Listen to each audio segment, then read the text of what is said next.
Solomon, you there?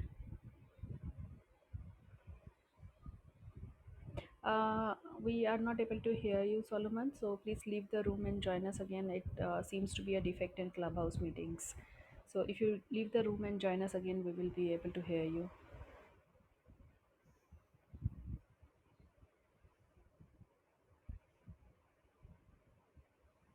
Okay. Okay, then I think we have sufficient audience to start our session for today.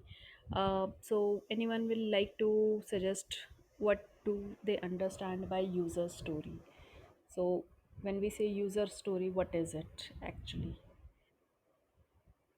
Only, will you like to give a go at? Yeah, sure, Shipra. So maybe I may have very limited knowledge because I'm working in Agile for last 1 year. So from Mm-hmm. my understanding, user story is something uh, that captures the development activity and which will be having the specific outcome. So basically, the epics will be sliced down into multiple stories, multiple granular stories where each user story will have to produce some outcome. So based on Mm-hmm. that, the incremental release of the product is will be going on. So that's my understanding. Okay, so user stories are some. So basically, the documentation of what is the desired outcome, right? Yeah, yeah, right. So, will you say a user story is a functional requirement? Oh, it can be applicable for both an FRs and NFRs, right? So user stories can have NFRs also. Mm-hmm. Yeah, but it is something functional in nature, right? Because when you say outcome, right? So it Hmm. could it be a business outcome or could it be a functional outcome only? So Hmm. there are no right I'm- and wrong answers. I'm just yeah, trying to yeah. I gauge mean, the understanding, yes. right? I'm just thinking. Basically, my understanding is that user story we are expecting some outcome from product point of view where we are doing something on the product. So I think it is a functional. Mm-hmm. So yes, in turn that product adds values to the business. So I think it is both. Not sure. Okay. Okay. So you are saying a user story is a business requirement as well as a functional requirement. No, the requirement point of view, Epic will be having that business requirement. So the user Okay. story will be capturing only the functional side of that particular Epic. Okay. Okay. But yeah, it Maybe. inherits both functional and business aspects. Yeah, right. Hmm. Yeah. Thanks, Murli, for sharing your views. Solomon, let's see if we can hear you now. Yeah, yes, Shipra. Are you able to hear Yeah. me now? Yes, Solomon, we can hear you now. So, what's your take on what is a user story? I think user story is an incremental value Mm-hmm. of a particular product. So each and user story has to add one value to that particular product. Mm-hmm. But won't you say it is the objective of the user story? Will you say it is a definition of user story? So when you say it should add value and incremental value, so that will be the objective of my user story, no? That's true. Yeah. So User what's story the might be what definition? needs to be done. Uh-huh. What needs to be done? Right. Uh, Kirti, hi Kirti. Kirti, you there? Yeah, hi Shifra, am I audible? Yes, Kirti, you are audible. So Cool. Okay. Kirti, tell us what is a user story? Yeah, so basically, Shifra, I'm just reiterating what you had actually taught me in one of the earlier sessions, right? Uh-huh. So it basically consists of uh, two components. One is the statement of value that says like that's basically the statement, right? That says as so and so, I want this particular action to happen, so that this will be the benefit that I will get. And then the Mm-hmm. second piece is, I mean, basically the second is the description, and the third one would be the acceptance criteria. Mm-hmm. Right, right. So thanks, Kirti, for remembering what I'm teaching in these sessions. It's always the proud moment that people are listening in. So thanks, Kirti, for that. Anyone from No our problem. audience will like to give a go on what is a user story? How do they see user story? Um, I heard someone said to me, I write Jira stories, right? So will you say that it's a correct statement? So have you heard of Jira stories? I'm sure you do have, right? We actually have worked in Jira only, so user stories can be written only in Jira, right? Is there any other tool available? Right. So that's a common, notion that I like to bring out, that people say Jira stories. So there is nothing as Jira stories. Jira is just a tool to write user stories. So when someone says I want people to have experience in Jira stories, you can indeed see this description in some of the job descriptions, but I won't agree to that. So Jira stories as such does not mean anything. It just says it just means user stories written in Jira tool. So one thing I'd like to clarify on stage to our audience here. But yeah, coming back to our question, user stories. So anyone will like to share their views on how they see user stories. So you can get most value out of these sessions if you join us on stage and share your views, and get the clarifications or queries to your answers to your queries. So that's how this session and these clubhouse will add value to you. Anyone will like to give a go?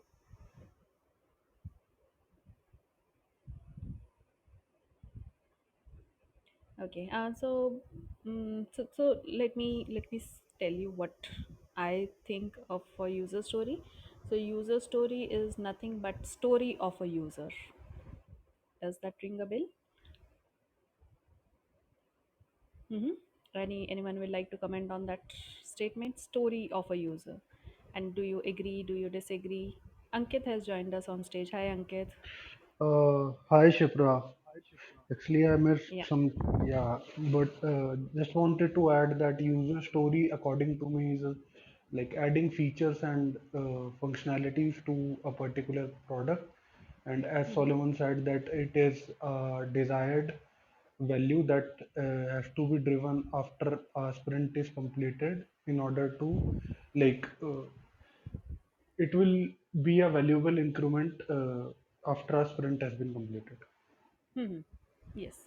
So I completely agree to this statement, but I see this, user stories providing incremental value as an objective of a user story, not as a definition of a user story. So, what I am, going to share with you, and even what Cora will be sharing with you. So that is all practical, right? So what is our understanding and how we see a particular user story as, it has nothing to do with the bookish knowledge or the to the point definition you might find on in internet. So one thing I like to put as a disclaimer here. So what I see Mhm. of a user story as, I see it as a story of a user, right? I don't I completely agree it is supposed to provide an incremental value, but I see incremental value as more of an objective than the definition of user story, right? And I'm asking now whether you agree or you disagree. So Solomon will like to say. Yeah, Solomon, go ahead. Yeah, that's first portion is okay. So we are writing for the user. I think that acceptance criteria and definition of the done, it's more than a user. It's from an developer or the Scrum team side. So I partially agree with you, but Hmm. completely I feel it's not an voice of a user. So So you mentioned definition of done, right? So one thing I like to clarify, that definition of done is not written at a user story level. So you cannot put user story and definition of done in a single statement. If you understand what is definition of done, then you will not do that, right? So there needs to be some clarification about definition of done. So I'll take it up at the end of the session if time permits. Just remind me what is definition of done, and we'll discuss it in detail. Yeah, yeah, fine, fine. I'll remind you as well. No Hmm. issues. Right.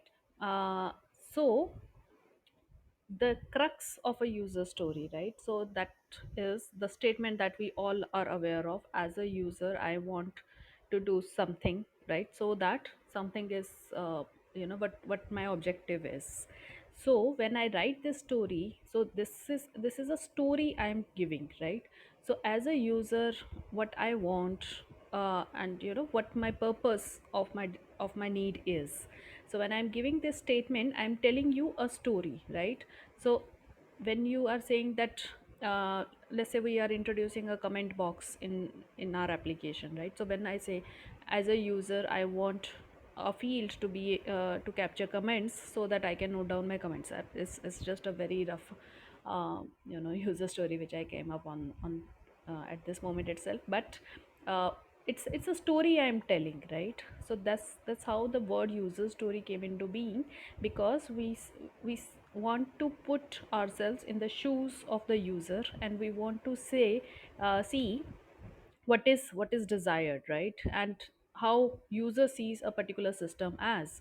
So we the basics of the requirements, right? So if you go to any requirement session with a very good trainer, right? That trainer will always say to you, do not write the how part, right? Just say what you want.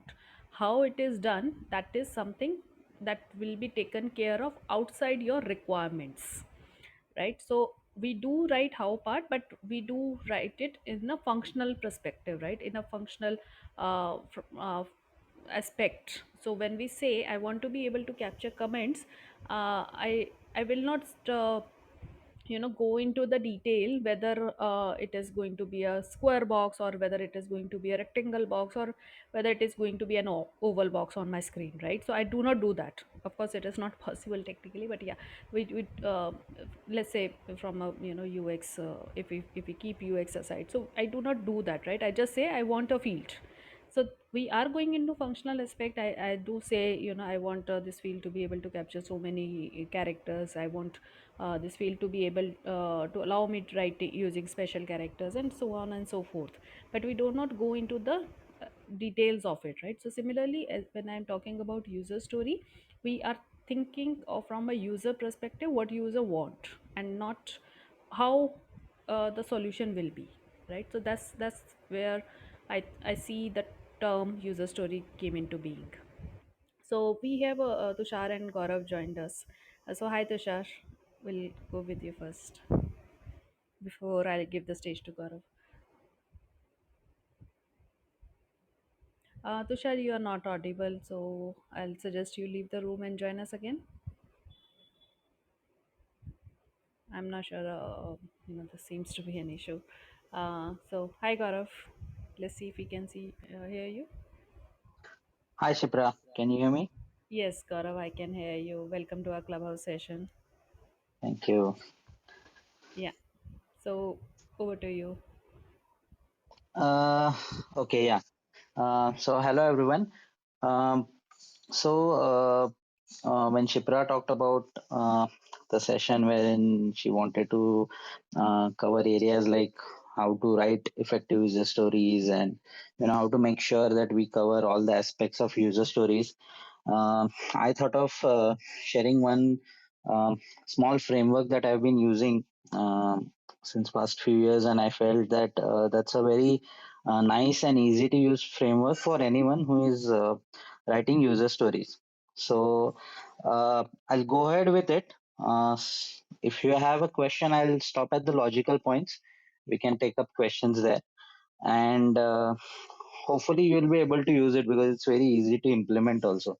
So the framework that I'll be talking about is called as Spider framework, without any SPIDR, Spider framework. So basically, as you all know that during all the previous sessions, or you might have attended trainings wherein we talk about how to break down functionalities or epics into multiple user stories, etc.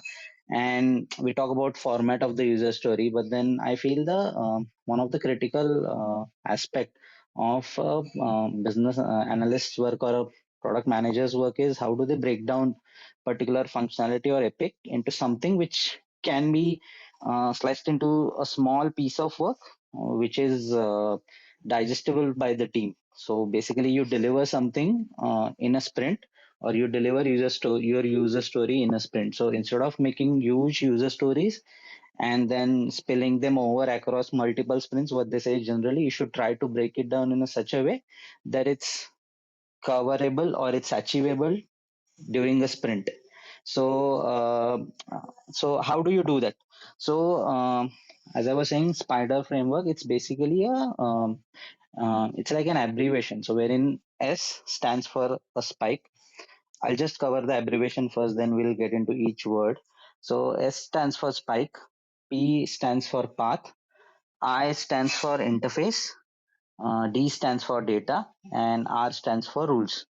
I'll come to it one by one. So I'll take an example and I'll try to cover these aspects of breaking down user stories. So, for example, when we say that it's one of the most common stories that is quoted almost in every training is about login functionality, right? Wherein we write functionalities in terms of we write details about this login functionality in certain format, etc. But then when we talk about login functionality, how do I make sure that I'm covering all aspects of that functionality in my user stories? So that's where Spider or this framework comes into picture. So when someone says so the first word was spike. So spike is nothing but something like a POC, proof of concept, or something like a research that your team wants to do for that particular functionality. So let's say you're working on a product and you've got a screen from your UX or the wireframes from your UX team, and that screen has got a login functionality wherein you see user ID, password, then you see all these icons, Google, Facebook, and phone number, and you see a message on the screen as forgot password, etc. So generally what you would do is you'll try to pick each element and then write a user story. So instead of doing that, the first thing that you ask your squad or your team is basically, do you need any spike or proof of concept for this requirement? Say for example, are you sure how to implement it for Google login, or do you want to research about it? So they might come back saying that we are sure about Google and Facebook is because we have got those APIs in place, but we are not sure about logging in with mobile number. So at that place, okay, there needs to be a user story or a spike in your sprint to research about it or do a proof of concept about it. So that becomes your one of the user stories and it goes into your backlog. That spike about logging in with mobile number, that becomes my first user story. The next part is I hope I'm clear in my explanation. Are there any questions till now? Yeah, feel free to raise your questions, sir. Solomon? Yeah, no, no. I'm just want to tell you are clear and you are really doing very good. Just want to tell that. Okay, Yeah, cool. thanks, Solomon. So Tushar? yeah, Tushar, you there? Tushar, we can't hear you still, so please leave the room and join us again. Kirti, you want to say something? Yes, Shipra. I just have a quick question here. So, when I say spike, does it mean that this is the point where I need to investigate further? Yeah. correct. So it's basically something your tech team needs that it's not about detailing of the users or if you're not clear about the requirements, that's not spike per se. Spike mostly is taken by your development team or implementation team, wherein they want to research about a functionality or how part of the user story basically, as Shipra was saying. So spike is for how part of things. Got it, got it. Yeah, thank you. Yeah, but Yeah, it will be a technical story. It will not be a functional story, right? Because correct, correct. as I mentioned, user stories are from functional perspective. Yeah, yeah. Written from user perspective. How technical team will develop a particular piece of code that is not actually a user story. We just log it as a user story because we do not want to have another way of capturing these spikes, right? So team needs something to work on, so that's why they log it as a user story, but actually it is not a user story, it is a technical story, you can say.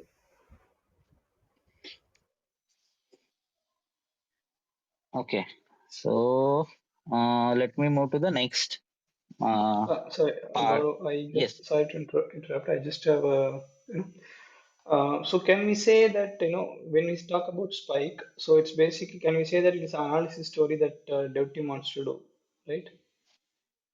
In terms of sorry, analysis user story, implementing, you say? there are yes. So if there are any analysis to be done on the objective, how to implement it, so in that case, the Spike stories are needed. Is that correct?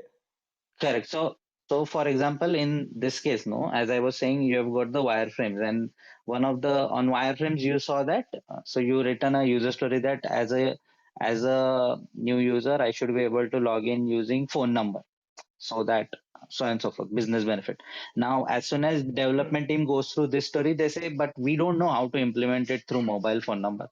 For that, we need to do some analysis or research or a proof of concept to check how do we go about it. That becomes one of your backlog items, which is a spike, which is called a spike in this particular framework. In Jira, they have got type of a user story called a spike, but then in generic terms, it's like a POC or research related or experimental user story, you can say. Mostly technical Yeah. side of So things. okay, Gaurav, thank you. Because we used to create such stories, but normally it will be a user story only. So the term Spike is new. So I asked. Yeah, yeah, Thank yeah. you. It's So correct. you can think of it as a design aspect, right? So in waterfall we used to have this analysis phase, and then we used to have this design phase where the team used to design, what tables they will put in the system, and what exactly will they will do, how they will not code the system. The coding will be done in development phase, but then there used to be a phase called design phase.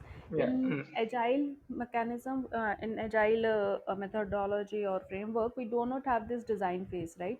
So what we usually understand is that they will be designing the aspect, and then they will be delivering it, but sometimes they don't even know how the design will be, right? And if we ask them Mm. to include the story as well as the design in the same sprint, they may not be able to achieve that, right? Because they need some Yeah, time to true. think of the design details and other things, right? So that could be one case of a spike. Another case is a new technology has come up, right? And as a developer, I have never worked on that technology, and I don't see any people in my organization who can help me out.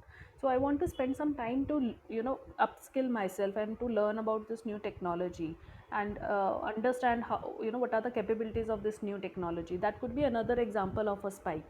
So no actual development is happening, but we are just trying something out. So let's say there is an integration happening with the third party system, right? So I can just try to send a small test request and receive a test response, so that I can understand, yes, I can establish a connection, right? So that is a POC, or proof of concept as we call it. So that is another, that could be another spike, right? So these are some examples of a spike to make you understand better. But in a nutshell, it is a technical readiness that team needs to be ready with, to be able to pick up your story in the next sprint Okay, or Shubhra, got upcoming it. Yes, now sprints. clear. Yeah, got it. Yeah. Perfect. Over to you, Gaurav. Yes. Then the next part is paths. So this is very critical part of a spider framework. So wherein we hear this term that mostly we cover happy paths during user stories. We don't cover alternate paths, etc., etc. But then by when someone uses spider framework during while unearthing these various paths in the system, basically you ask questions like what are the possible alternative paths with respect to this page, what are the alternative paths based on UI components. So generally the sources to identify paths are one, the process maps. If you have process maps in place, you can use those to identify various paths. The second is the decisions within your process or systems. Generally, based on decisions, there are various paths that come out of that particular decision node. And then there are wireframes. So, based on wireframes or mockups, you know what paths are there from this particular screen. And obviously, when we talk about these decisions, there is something called as decision tables or decision trees. If you know, using these tools, if you have those things in place, you generally understand what are the alternate paths from this particular screen. Say for example, in the example we are taking, like the login functionality, the paths, all the paths, if I just want to note them down, one of the paths can be logging using Google, logging using Facebook, logging using mobile number. Then another alternate paths can be logging for existing users, logging for new users, logging for users who have forgotten their passwords. So all these path nodes or the paths that we identify generally form the crux of functional requirements, wherein we talk about how users can navigate or move across the functionality. So obviously, the Spider framework I'm talking about is basically gives you, in a way, I call it um, something like a MISI for your requirement. So mutually exclusive and collectively exhaustive requirements, which generally tells you or helps you to cover all the requirements. So your requirements are complete, the correctness comes later, but then at least this gives you a good confidence that okay, my requirements are complete. So that's why that's how I've been using this particular framework. So when I say the paths, the user stories might not get into your same epic if I come to the capturing part of things, but then at least you know there are these alternate paths, there are these happy paths, there are these unhappy paths maybe for users. So all those things. So and when we try to ask questions, we keep everything aside and just talk about various ways user can navigate or act within the system. So this gives you, so this particular section of the Spider framework tells you that okay, now focus on paths and unearth them or just identify them. So that's why I said it's very critical part of Spider framework. And I think during your analysis phases, most of the analysts, be it product analysts, business analysts, they do these. And good analysts generally identify a lot of alternate paths or happy or unhappy paths as well. So, yeah, obviously it comes through experience, but then if you have inputs like wireframes, like process flows, like decision tables,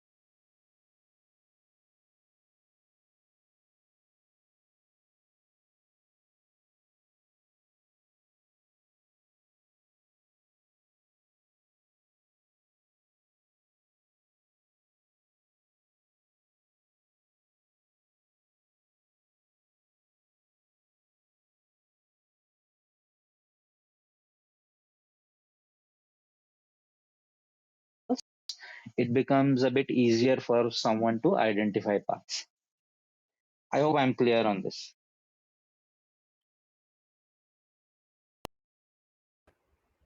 Yeah, thanks, Gaurav. So we have some points in our chat window. So Aditya says spike is something related to technical depth which can be worked upon later. So no, Aditya, it No. is not a technical depth and it cannot be worked upon later. The spike which we are referring to is a technical POC, you can say, which needs to be worked upon earlier than picking up the user story. So you need to Uh, do it before picking up the user story and not later. Technical depth is something that needs to be worked upon later, and it is something that you have not worked upon in this sprint because of time constraints, and you know that this there is a design flaw in the system. So that is your technical depth, and spike is something that you need to work upon earlier than your technical depth. Yeah, uh, and Spike also has, I'll just add one thing then. Spike also has specified output attached to it.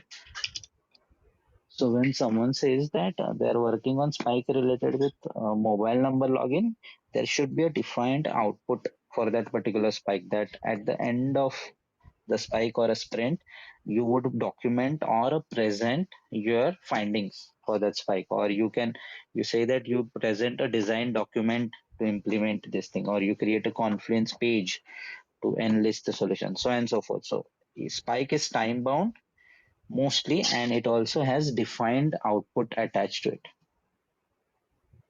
Yes, sorry, Shipra, you were saying something. no, Gaurav. Yeah. So Menka is saying, can Spike be used also for investigating if solution is right for a problem? So yes, it you can look at different solution approaches and decide which one is a better one from technical perspective, right, Gaurav? Do you agree? Yeah. You can do that. But then, as I say, it should be time bound and it should have a defined output attached to it. You can't say that I'm working on Spike for months and I mean 3, 4 sprints altogether, rather than break it down, whatever it is. But it shouldn't be like a unending project in itself. Right. Tushar is asking, what is unhappy path? Is it different from alternative paths? No, it's like alternate path only, but then generally many times people say that error or validation path, generally they call it unhappy. But then it's like alternate paths. I mean all the paths on that particular functionality. Right. So I see that when you are working in a particular flow, there is a happy path. Then you split this flow into an alternate flow. So that alternate flow is your happy path in case of first flow.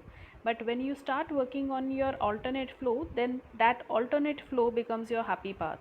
And any further splits become your unhappy path. If you see what I mean. So the moment you are working, so the current functionality that you are working on is your happy path at a moment. So we are taking a login example. So login using id and password could be your happy path right now, but when you start working on login using google id and password, that becomes your happy path. And any alternate flows where user has forgot his login google login or password, right?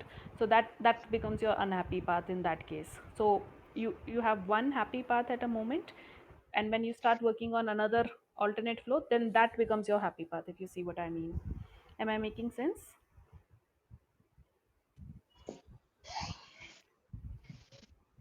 Yeah. Murli, So, will you? Yeah. yeah. So, is it mandatory to have alternate path for all the user stories, or either we can have happy path and then exception flows? Uh, so it depends on you. So the idea here is, that the idea is that you need to think whether there are any alternate paths or not. It is possible that there are no alternate paths in a particular case, and that Hmm. is fine too. So the idea is for making you think. So when we are discussing this spider approach, or whenever we discuss any of the approaches, right, the basic idea is for a particular business analyst to think from different perspective altogether, rather than just thinking in one direction that this is what I have to do, right? Got it, Shibra. Hmm. Tushar, does that answer your query? I can see you on stage. Tushar, you are on mute.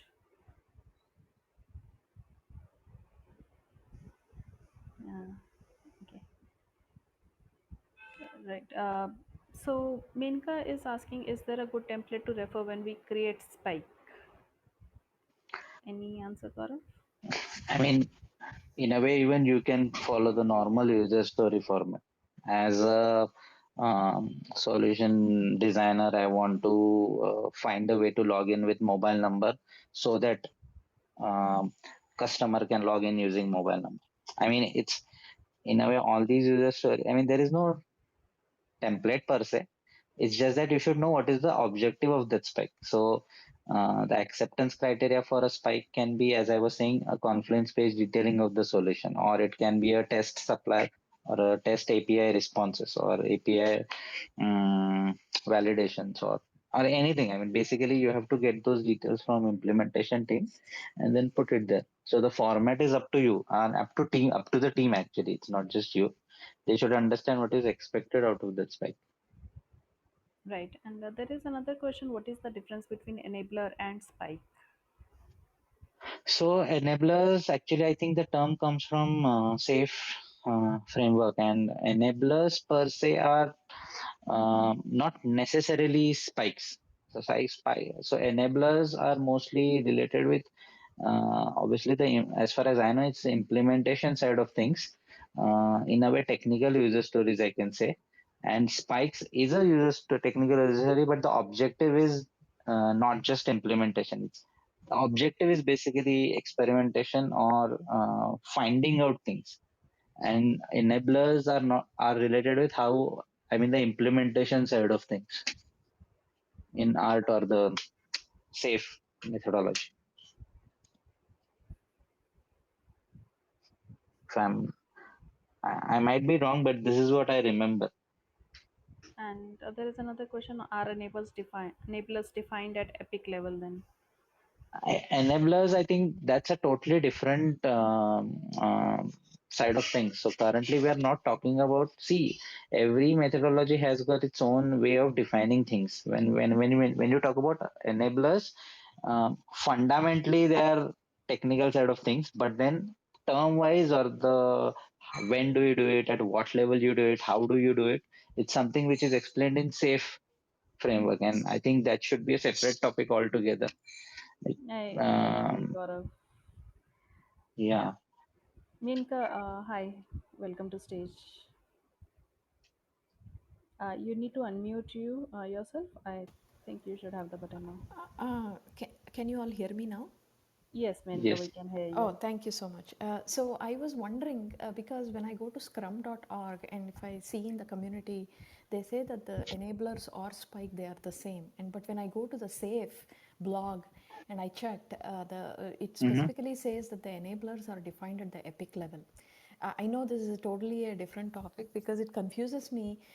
If the organization is using a safe model, then should these enablers be defined at the epic level? Was my question. And then the spikes at the team level, which is at the story level, is what I concluded. So, my is my conclusion correct or wrong? No, Because I have never worked in safe framework before. yeah, no, see, so Scrum.org, they are evolving continuously. So, for example, a small example is initially they used to call grooming sessions, now they call it refinement sessions. So, I mean, even the terminology, they add new terms, I mean, it's like evolving, whole thing is evolving. So, I remember when I went through it or I'm using it, I didn't see any enablers terms per se. At least I don't remember it on Scrum. I remember it vividly because during my safe certifications, I read about it and we generally use it. But then enablers are generally, yeah, those are technical stories, but not necessarily those are at epic level. Enabler is like a parallel stream going on along with your functional um, implementation epic. So enabler in itself can be an epic, as far as I know. But then I think let's take it.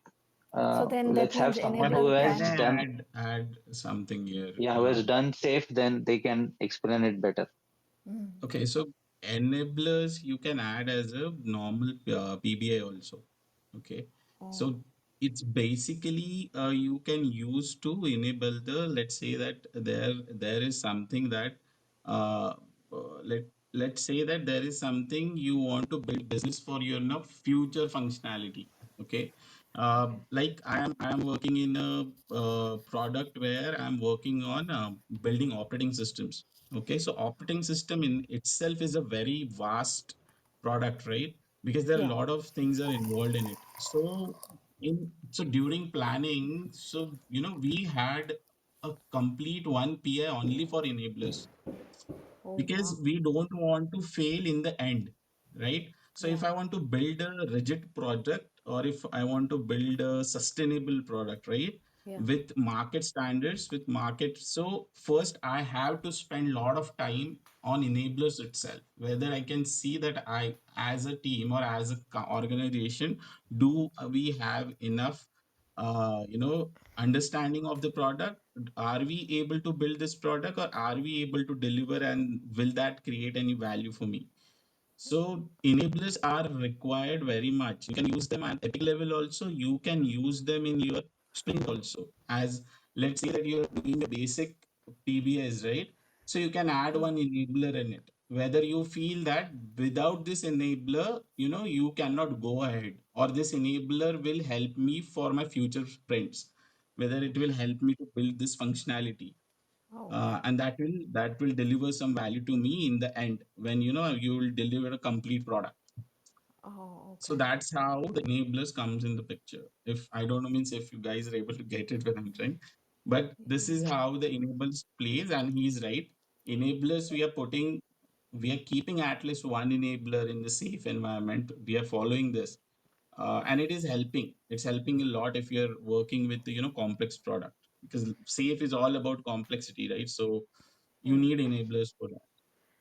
Okay, okay. Because when you go to the SAFE website, it clearly says there are different types of enablers, like one for the functional, and the second thing is any kind of the logistics that is required. Yeah, it They have can be also on defined that architecture in level also. infrastructure. Yeah, Correct. in Mostly architecture level. Yeah. yeah, and then there is also like a infrastructure enablers that can be used. So that's why I got totally confused between this spike and No, enablers at Spike what is it's level. Spike. You can say it's a prototype. It's a POC. You are just I doing it, right? okay. It could Yes, be for yes, 1 day. It could be for 2 day. But yeah, enablers is not. Let's say that it depends on the what kind of product you're building. But Spike we okay. usually when we are not sure of, right? That we are not sure that whether Correct. it will take how much time we will take it. Let's say that there is a new functionality with none of our team members ever did that, and now Oh, we want to do some prototype on that and come with the solution that okay, if this is the way we can do it, so let's create a spike on this, and we will keep it in our archive. So whenever okay, the same functionality required in your future sprints also, you can use the same functionality and you can save your velocity there. okay, okay, okay. Thank you so much. Yeah, thanks Minka and Aditya for joining us on stage. Aditya, is there anything that you'd like to add or ask? No, so I actually I want to know about the three C's in user stories, right? If you guys have already discussed, I just want some clarification on that, right? Because there are a lot of things happening, the discussion around good user stories, good user stories. Mm-hmm. Uh, but what are that three C's plays? What is the major role they're playing there? I would like to know from who is Uh, actually hosting this from his okay. perspective Okay, or her. so we'll come to it later. Right now, Gaurav is talking about spider, so let's Yeah, continue yeah, on that. fine. So I think Yeah, whatever I want to add, I did that. If anyone has a question, I'll try to answer that. yeah. Thanks, Aditya, for joining us on stage. Bharat, Bharat, you there? Bharat, we can't hear you, so you need to log out and log into the room again.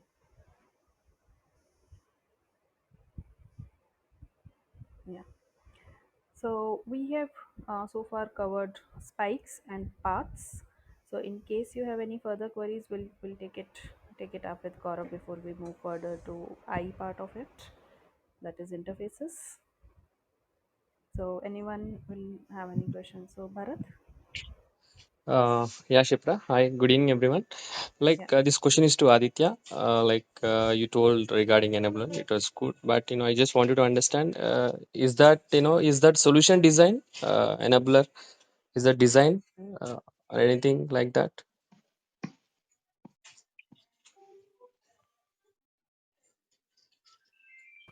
No, it's design means I can also say that it's the entire, like give you an example, right? Operating system. So you can say that I have created the entire, I started working on product itself. Okay, but it is near to my MVP. It is near to, let's say that I have researched a lot of a lot of about other operating systems which is who is doing from the Nokia and or other my competitor levels, right? But now I am building the same because this particular operating system will be used in many devices for that appliances, right? So now without enablers I cannot move ahead because I don't know the consequences, right? So it's a kind of that entire, I can say that at least 1 year we spent on. So I was talking about only one PI, but we have done entire 3 to 4 PIs only for the enablers. Okay, where we started building the product, basis on the complexity. And then once we were sure that yeah, this is, this is meeting the requirement, or this we can do it, and what are those failures will come, we already gauge is the fail fast technique we use there. So that if we fail it early, I think we cope up early rather than building the entire product. Let cancel. We know that we are not up to the mark and we will not able to do it. So that's how the enabler took totally different. Spike, you cannot stop the product, right? Spike is something you are using it to explore that thing that can wait. But in enabler part, I don't think so that we can, that is means it's a must thing you have to do. If you are working on that level of product, then you definitely have to have your enablers in place where you will build like a MVP, like a product with all the complexity included in that. Fine, Aditya. Thank you. Thanks, Shipra.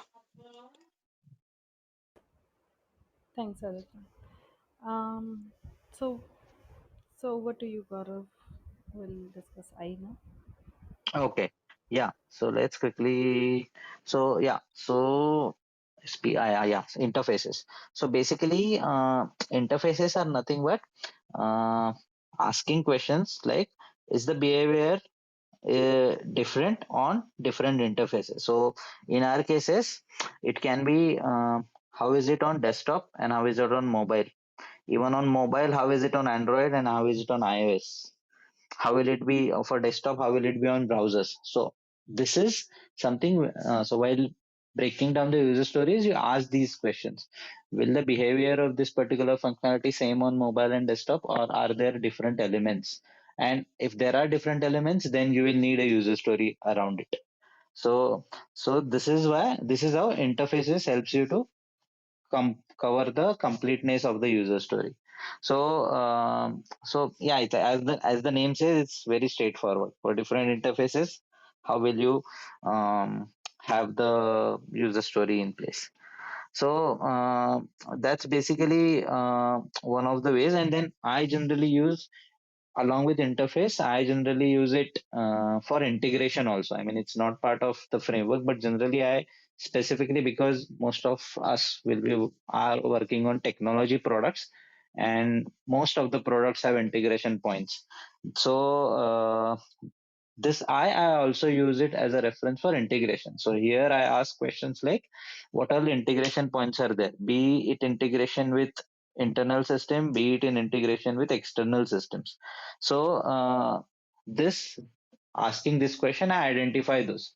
You might not know them, but then if you're during your pre-refinement sessions or detailing of your requirements, you can ask the relevant stakeholders about these integration points, and those generally help you to complete your user stories, or to just understand the end-to-end flow of your user story. So I use this I as an integration also. So interface plus integration. So yeah, so this is about integration. Let me cover data part of it, and then maybe we'll take questions, because data is also, again, in a way, it goes hand in hand with integration, wherein as soon as I talk about integration points, the next question or the next analysis that I do is about data, how the data is flowing from other system to my functionality and from my system to other functionalities. So if we are considering this login example, then what data it will come from user, how we are going to validate it with the Google API, if we are using Google login, if you are using Facebook logging, all those things. So basically, anything and everything related with data, which is coming into the system and going out of the system. Plus, the data also captures or covers anything related with analytics. So, wherein as a user story, you should know what data that you want to be captured on this particular or under this particular functionality, that you would use to identify user behavior in future, or you want to use it to identify trends in future. So all those things you identify during this by, I mean, basically asking about data around your user story. So interface and data is generally try to, I mean, I feel that they go hand in hand, and they basically cover your user story from this external points as well as how the data is being captured within user story, be it analytics or be it user behavior. So yeah, it's quite straightforward, but yeah, anybody has any questions? Yeah, one thing I like to add from for data. So when we are talking about, or when we are thinking from data perspective, one question that we need to ask is what whether whether my data is a valid data or an invalid data. So what will happen if user enters a valid data? So that is my happy path, right? And what will happen if user enters an invalid data? So have I built in enough controls so that user does not enter invalid data? Or if user is allowed to enter invalid data, then how my system handles it, whether I need to give a warning message or or an error message. And I might split up my user story for valid data separately and my for invalid data separately, right? Similarly, we can think for frequency as well. So if my data is quite frequent, so how I will handle it, I could have a one way. And if there could be some data which is again a valid data but not so frequent data, right? So it is an infrequent data, but I want to maybe warn a user saying that you have entered something which is not very frequent, and do you still want to go ahead with it? So that warning could be another user story, right? So that's how you are splitting your user stories from data perspective. Correct. And Shipra, just to add to it, this particular thing goes logical into rules part of things. So based on data, what rules you need to have in your system, not just business rules, but these validation rules as well as you're talking about Right. around the data. Right. So as interface is related to integration, related to data, similarly data will further flow into Correct. business rules. So all these are interlinked, right? So they are not separate or independent entities. They are interlinked with each other, closely intertwined with each other. But yeah, just the idea is to think, right? If I am writing a user story, what else I need to think about it, and that helps me writing better user stories. Yes. I have these set of questions with me. I generally keep them in front of me if I'm detailing out a particular user story. So for each part of Spider, I generally have this list of questions which I check whether I've got answers to those or not. So it helps in that way, giving you a structure even while asking questions. Yeah, and I totally agree. Every BA should have a checklist with him or herself, right? So whenever you are writing user stories, do have a checklist. You know what I want to think about when I'm writing a user story, and that really helps. So the way Gaurav is suggesting that he thinks on spider flow, from spider perspective. One can think from invest perspective. We'll cover invest as well somewhere down the line. And one can think from just data perspective, right? So when I'm talking about data, I should have a create, update, crude format that we say, right? Read, create, update, and delete. So how my functions will work in case of my data story. So if you have this checklist written somewhere, that could prove to be quite an asset for you, right? It will help you write better user stories because you will not miss any aspect of it, because you have deliberately thought about a particular aspect of it, and you are comfortable that yes, this is something I need to include, or yes, I do not need to think about it in terms for this user story, it is not applicable. And over the period of time, don't have this checklist just one time. Over a period of time, keep enhancing it, right, as and when you come across new findings. So yeah, very good point, Gaurav. Bhushan has joined us. Hi, Bhushan.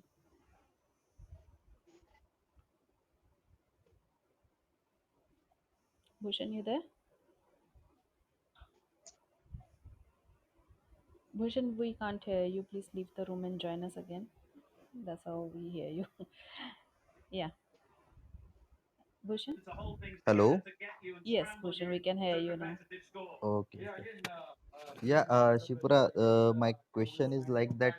So, what kind of questions we can have while writing user stories means can anyone provide the format for it, or so that will be helpful. Yes, we are discussing those questions itself, right? When we are talking about spider approach, we are talking about some of the questions that you need to ask. Mhm. So Actually, I Gaurav missed has that part. already okay. Mm. So we have talked about spikes, right? So you ask a question to yourself: is this something the technical needs to prep for before they pick up this user story? Then we talked about paths. So you ask yourself a question: what are my alternate paths? What are my exceptional paths? Then we come to interfaces. Then you ask yourself a question whether my behavior will be same or different on different interfaces. Then we are talking about data, right? So you think from data perspective whether it is a frequent data, infrequent data, valid data, invalid data, and what kind of data it is, and how data will flow from one system to another system, right? So all these are questions which we are talking about, which a business analyst should ask to himself and then maybe to client and get answers for. Okay, Shipra.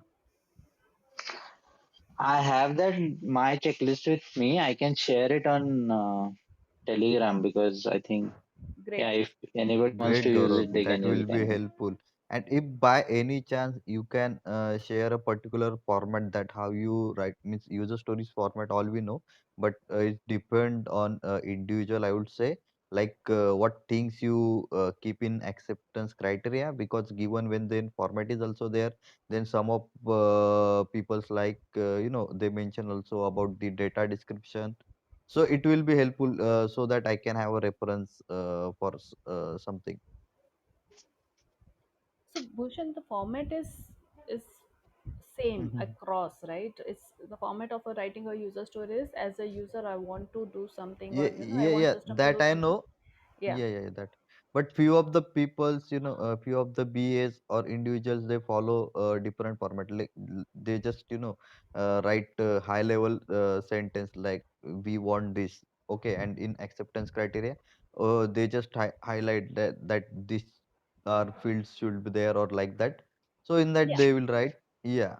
So So if I, yeah, yeah, yeah, So, yes, Bhushan, Shipra. the thing is, it depends, right? So, writing a statement in a particular format takes time, right? Because you have to think from different perspective, and the formats are there so that you spend enough time to think about different aspects of your requirement, right?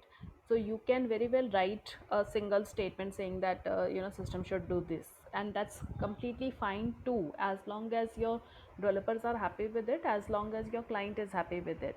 And moreover, when you join a team, you have to think, you have to look at what format the other BAs are using in the team, so that you follow the same format, and that brings consistency to your requirements. It should not happen that person A has written a requirement and it is written in a particular way, and then B has written a requirement and it is a completely different format altogether, right? So you have to follow what your project dictates, what other BAs or lead BAs in your project dictate, or what is what has been standardized in your project, right? So client is comfortable with it. You do not want to introduce something that is completely off the chart and making everyone it's a big change. You can bring out that change if it is for betterment, but then it has to be implemented systematically by discussion with different people, and bringing them on board that this is how we are going to write user stories going forward. The format of user stories is there so that a particular BA thinks that what my user will be, how what user wants from the system, and what is the objective of the system, and how system will deliver to the that need, right? So if you are covering all those aspects in your user story, you can write simple shell statements, will statements, and that's completely fine. So there it's like a book, right? So some authors write a book in a particular way, other authors write a book in a different way, right? So your user story is again a document only, right? You can think of it, so there is no hard and fast rule. It's all up to the Bhushan, users. Yeah. yeah, yeah. Just one thing, Bhushan. Remember, I mean, see the way you write and all. There are couple of uh, thumb rules that you should follow. One is when you're writing a user story, whatever format you use, ideally you should strive to get it done in a sprint. So if your team says it's a big story, we can't do it in a sprint, that's when the breaking down of user story comes into picture. That's when you use a framework like Spider, wherein you try to break down that particular user story and then make it possible key part of it is delivered in that particular sprint. Say for example, so you have written a user story for login and team says, but the login page you have written that I should be able to log in with Google, I should be able to log in with Facebook, I should be able to log in with mobile. I can't do it. We can't do it in one sprint. So then you ask question to yourself, okay, then how can I break it down? Can I break it down based on various paths? Say, for example, I'll create one user story, log in with Google. I create another user story, log in with Facebook. I create another user story, log in with phone number. Then the team says, we can do this is fine, but then for user story with the phone, we don't know how to do it. We have never done it. That's when you say, okay, let's pick up a spike to investigate this and do research about it. That becomes another backlog item for you. So maybe in next sprint you can target your mobile user story. In this sprint you are covering spike around it. Then they say, okay, for Google user story we know how to do it, but we'll have to have then you ask a question to yourself, okay, even if the Google user story is there, and now again the team says no, we can't do it, it's also big. Then you ask a question, okay, let's can I break it down saying that, okay, if different devices have got different login features, let's divide it for devices. If there is a different data, can I slice it down based on the data coming into the system? So the first part I do that in this sprint we'll just have, say for example, one way communication. So I'm just taking in data from Google servers, that's it. I'm not sending it anywhere. So basically Spider networks help you to break down user stories so that you can deliver some value in your existing sprint. So have these thumb rules in place. Instead of thinking of format, you should do say that, okay, I should break it down in such a way that it's not so small and it's not so big, but then it is achievable during my current sprint or existing sprint. Same way I apply rule for tasks. So when the team is breaking down tasks or subtasks for user story, the thumb rule I have been following it is, let's not have any task less than 4 hours. So whatever it is, the least bit of element of a user story or a task should be at least 4 hours. I know Agile doesn't talk about hours and time, but then this is something which has been working for me. So user story is achievable in a sprint, and the tasks shouldn't be so granular that it really gets tough for track also. So these are a couple of rules I can recommend you can follow. I mean, this is something based on my experience. I might be wrong, and others might have different outlook, but this is what I've been using, and I haven't faced a lot of trouble using these. Okay, Gaurav, thanks for your bit. The thing is that, Chipra, previously I don't have experience working with user stories and acceptance criteria, but I already explained that right now I am recently joined a new organization and where they are managing through user stories and acceptance criteria. But the thing is that the application that I am going to work on, which is basically a SharePoint application, like on Signature Authority. So the earlier BA have developed that particular application within 15 user stories only. But it kind of, very big user stories and just high level statement that this should be there, that should be there. So kind of that. But what I want to do is like, I want to follow some standard format because it has its own benefits, I would say. That's why that format are created. So that is what I am looking for. Means if I have some standard, because you Google, you will find n number of things different means in different manner. Regarding that those acceptance criteria, I can say means already I have explained you that some of write all related to the data fields and all these things. Some of uh, you can find that they are maintained using that given when then format only. So that's why I asked the same question here. Yes, Bhushan. So I understand where you're coming from, right? So what is practically happening is that there were business analysts who were working in waterfall model, and they are used to write huge documentations, and those BAs have now moved to an project, and wherein the project managers are saying we are following agile, so let's write user stories, right? So since there is no one to guide them on what is a user story and what is the difference between a FSD and a user story, right? So people are doing whatever they can, or whatever they understand. So I'm not talking about anyone in general. Even I have been to that stage, right? Because I'm an experienced person. It's not like I started my journey with user stories. I am a person who was used to writing big documentation, 100-page documentation. And even I faced the challenge when we started going to the user stories, and that's what even I did that.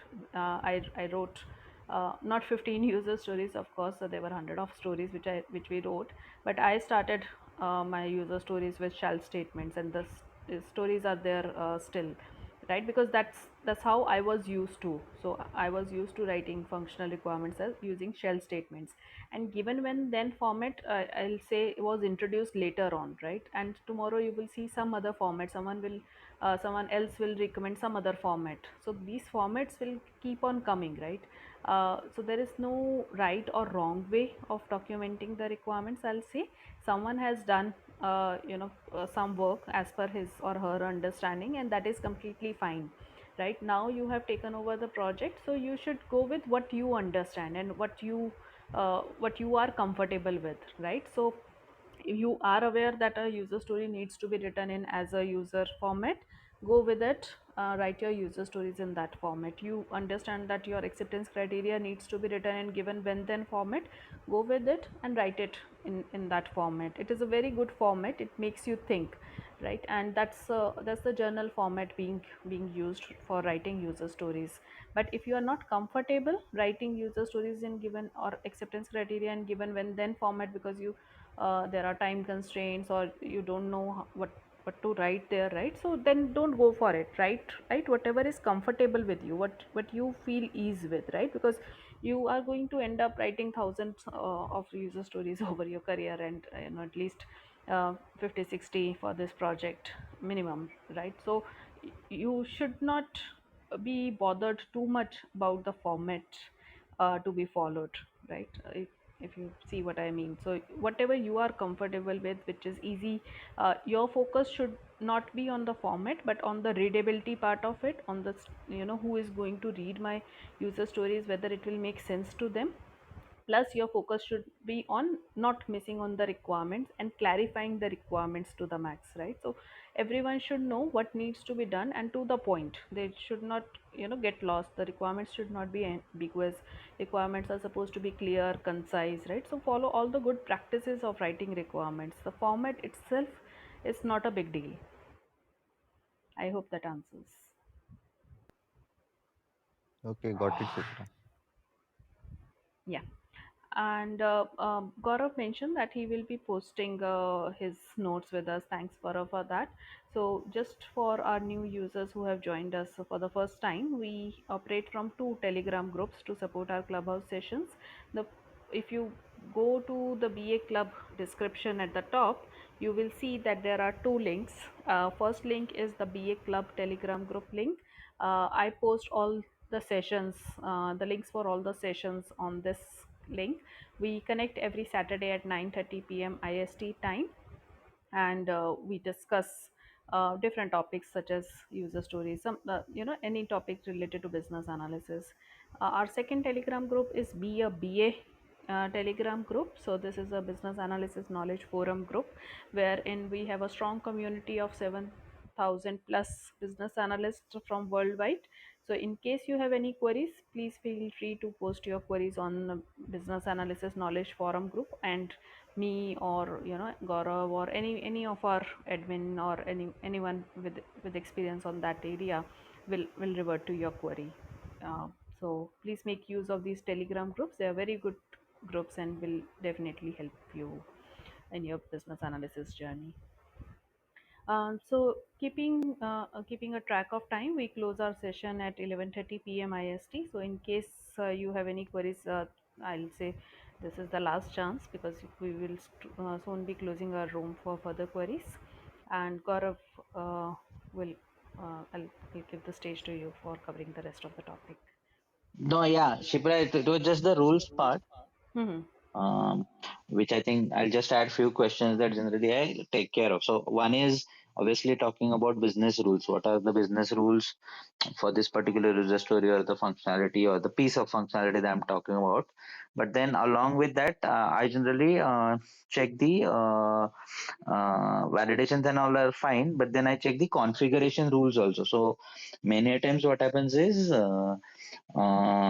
if there are data related fields or basically data moving in or the forms or any configurations which are there in the system, or if you are using a particular product, many times this is where I generally check what are the configurations related with this particular functionality and what are the default configurations also. So say for example, what I mean by configurations is, say for example, um, if you are logging in, this login is the functionality that we are talking about, and as a configuration I want to put it, I mean if as a product I'm saying that I'll allow only users from, say for example, geography India to use Aadhaar card validation. For example, I'm just saying.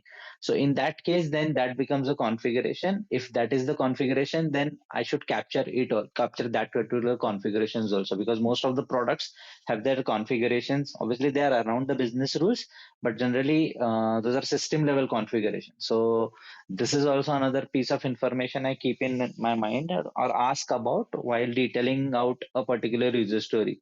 That helps me to break it down if it's required. So there can be a separate user story for these configurations. And many a times that might tie with the spikes or the enablers that we talked about. So many a times what happens is there are these rules engine within a system wherein all the rules related with the particular functionality are captured in those rules engines. Say for example, if you are selling on your e-commerce sites, or if it's a travel platform, then there are markups around your inventories that, okay, I'm buying inventory at X rate and I'm selling it at X into Y percentage. Yeah, I'm adding X amount of markup on it. So those markups are also captured in those rules engine. So these becomes my one of the configuration parts of user stories. This might sound complicated, but eventually if you capture these requirements, generally that helps you to generalize your requirement. So many times what happens is, for a particular requirement I am capturing a configuration, and while detailing out five other requirements I am arriving at the same type of configurations. So at that time, as a tech team or as an implementation team, we can ask them, can we have a common place wherein these configure? I mean, there is the same configuration for five user stories. Can we have a common place to implement it, or can we have a common solution to implement it so that it's better to manage it in future? So generally, it happens maybe when you work across multiple functionalities. Mid-level BAs or product analysts do that. They work on multiple functionalities at the same time, and having knowledge of, or basically asking these questions, generally help you to generalize some of the requirements and have a better technical implementation for it, so that we don't create five different configurations inside the code for a particular customization within the system. I hope it's not complicated. Are you getting it what I'm trying to say?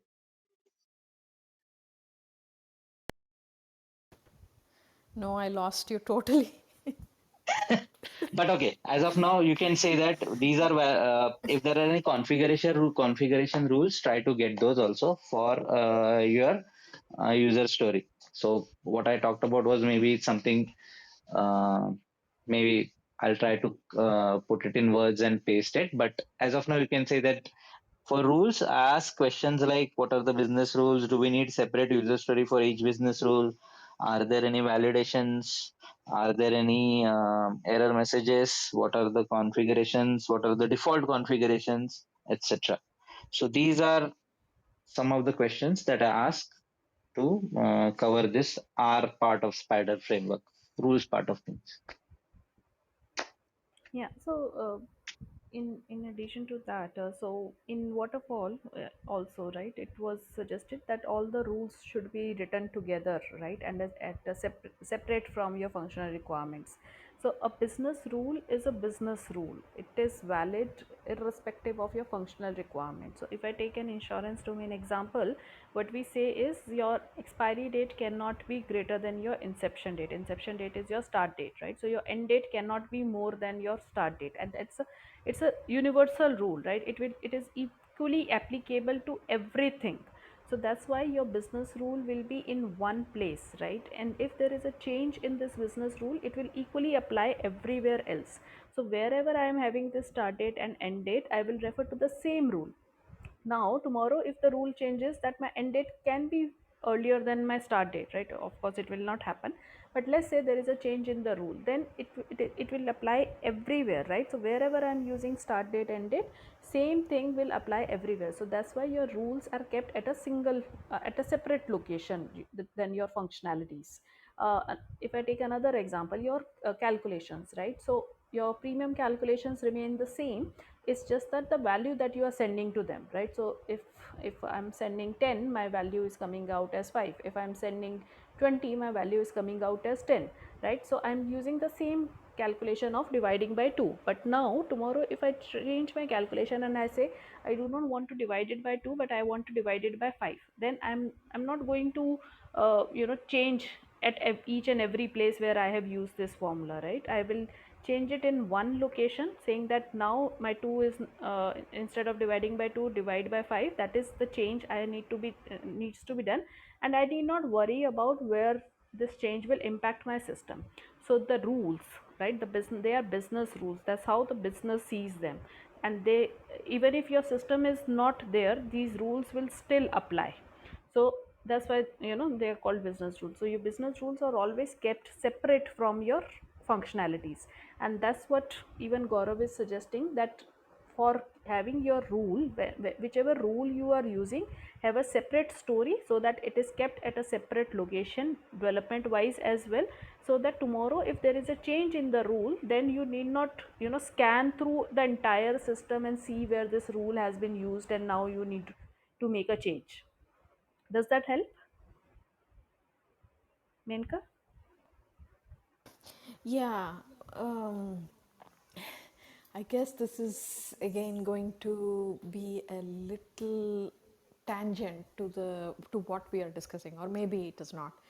I'm just imagining when Gaurav said config rules, like in my current organization, there is a backend part that the developers are working, and when we deploy it in a given environment, there's always this conflict with the config rules, and sometimes the developers specify it in the GitHub as to what kind of the configuration rules that needs to be set for a particular app deployment, and then it is handed off to the DevOps people where they try to do the deployment, yet there is some kind of a miscommunication or some kind of a gap which happens, that they miss out on certain things, and then there is a problem, and then we get delayed and all of that.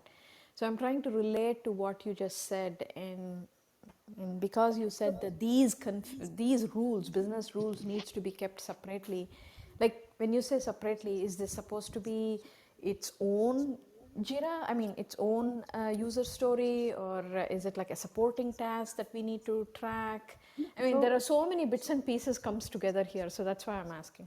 okay, so let me take another example which is related to configuration itself, right? Okay, okay. So let's say you have this country master data, right? So Yeah. wherein you are saying that this is my list of countries available in the world, Hmm.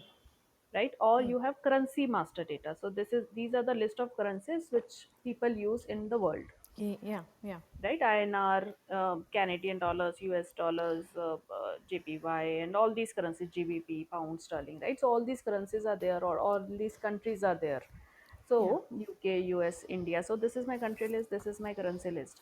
So what we are saying is there should be a separate story for developing this list. What will happen is, for this story, Ah, the team will create a list of countries as a separate master data, right? They will create a list of currencies as a separate master data. Now you are free to use this country drop down wherever you want. So you want to capture the place where the insured belongs to. You want to capture the place where the insured resides. You want to capture where the insured does business in, right? So in all Got it. these different fields, you can make use of the same configuration, same country master data, right? So if you're Okay. capturing premium currency, I'm taking insurance examples because those are coming to my mind. So if Yeah, you're yeah. using premium currency, you are using limit currency, you are using any currency, right? So you can refer to the same list of currencies which are applicable, which are available in your system. Okay, Now it's like it is suddenly, like collected as an artifact. So if I am trying to relate to my current organization, because I work in the utility industry and we do electric chargers, just to make sure that I am getting you right. yes, So let's say if for the electric charger, it has to support different models, different cars, and everything. So each car, right. each model has its own power and capacity and all that, battery and everything. So if I make a list of the models with the list of the cars, is what you're trying to refer to.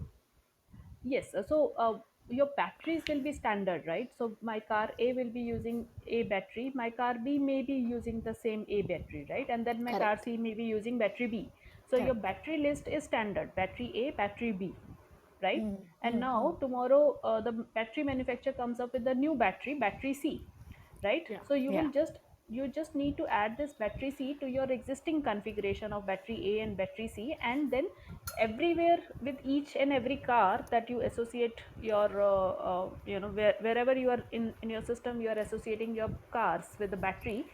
Everywhere, each and every car will have an option to go to battery C as well, right? Correct. you Correct. need not you need not say that, for car A I have battery C, for car B I have battery C, car C I have battery C, It right? You can need have not do one to that. many relationships or one to No, one. so what I'm saying is you need not assess the impact throughout the system, right? You need not say that, okay, in the search page I'm linking battery, cars and battery, so I need to make a change in the search page.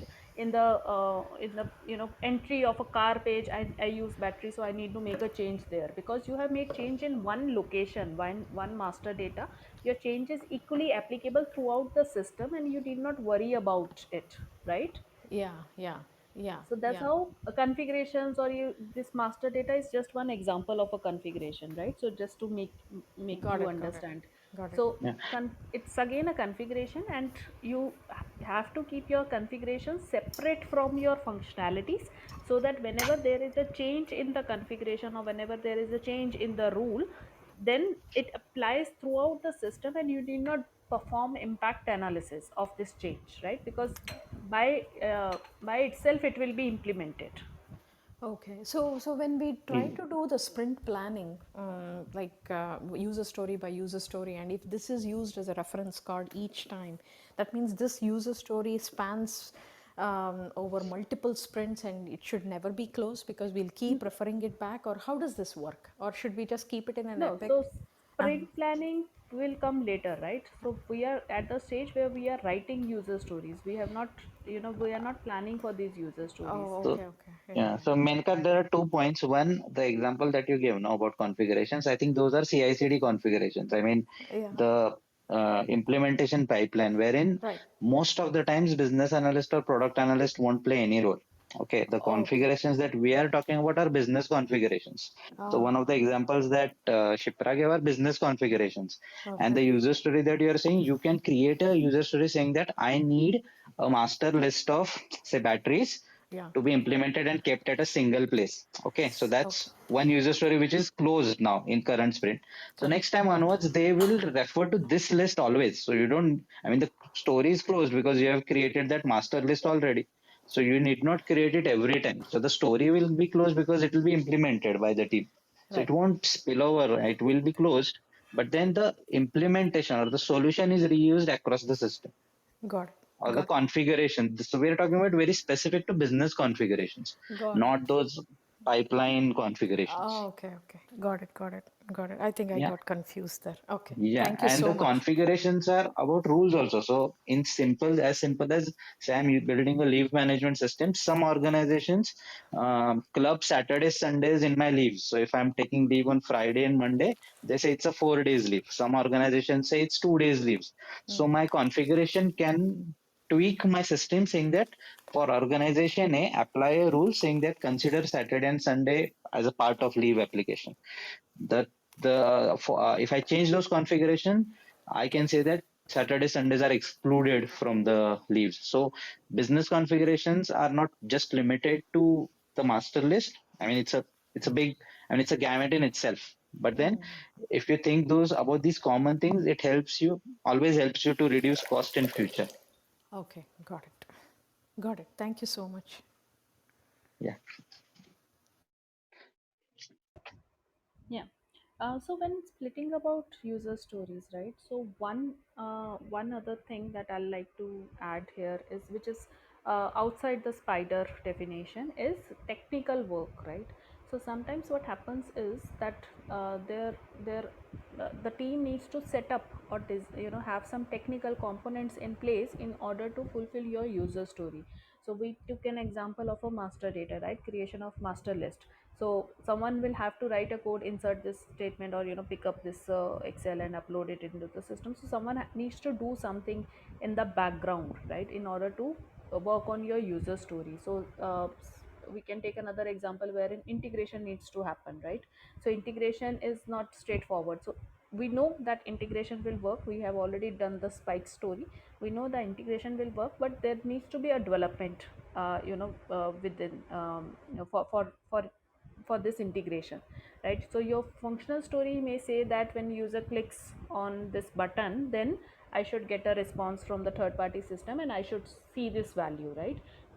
It might be a very small one liner statement for you from business analysis perspective, but there is a lot of things that the technical team needs to do in the background, right? So it is not always possible for them to do the complete integration piece in a single sprint.